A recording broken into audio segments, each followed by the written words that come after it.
Hi guys, this is my presentation. I hope you guys like it. Sensory details. A quick overview of sensory details and an example.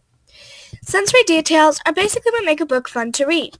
Some people would argue that books were never fun for them. Well, maybe you just haven't been reading the good stuff.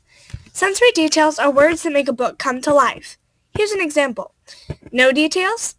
The girl was running through a field, singing. It's still a pretty good sentence, but it doesn't make you feel in the moment. With details. The girl felt free as she ran through the field of tall grasses and flowers, as she sang a sweet melody to the birds. Which sentence made you feel in the moment? Which one was easier to read? I bet you picked the second one, right? The definition. According to educationportal.com, the definition of sensory details is: sensory details include sight, sound, touch, smell, and taste. Basically, it's the five senses.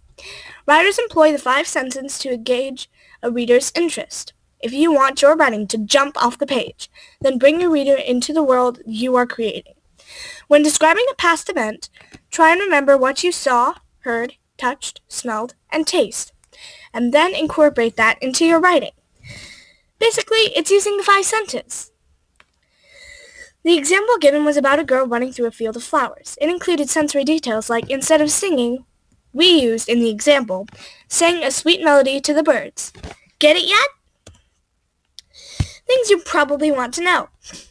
The word sensory refers to your five senses. This is the point of sensory details. It's to make the reader feel as if they're using their senses to feel, see, hear, touch, or taste the words. It's poetic. The author uses these words to make it easy to be part of the story. This is basically why I love to read so much. I like to feel in the moment. Another example. One good book example of sensory details is My Side of the Mountain series. It describes a boy's journey through the wilderness as he seeks out adventure and nature.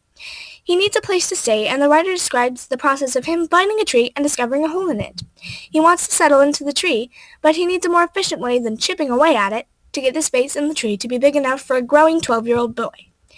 He ends up burning it out like the Indians did with their canoes.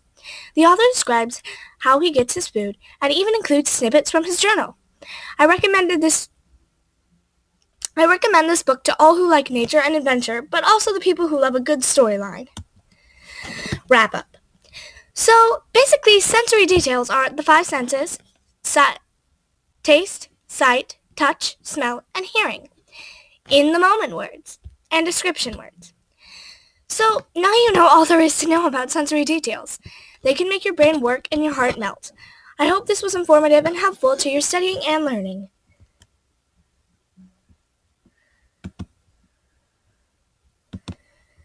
Thank you guys for watching. Hoping we get a good grade.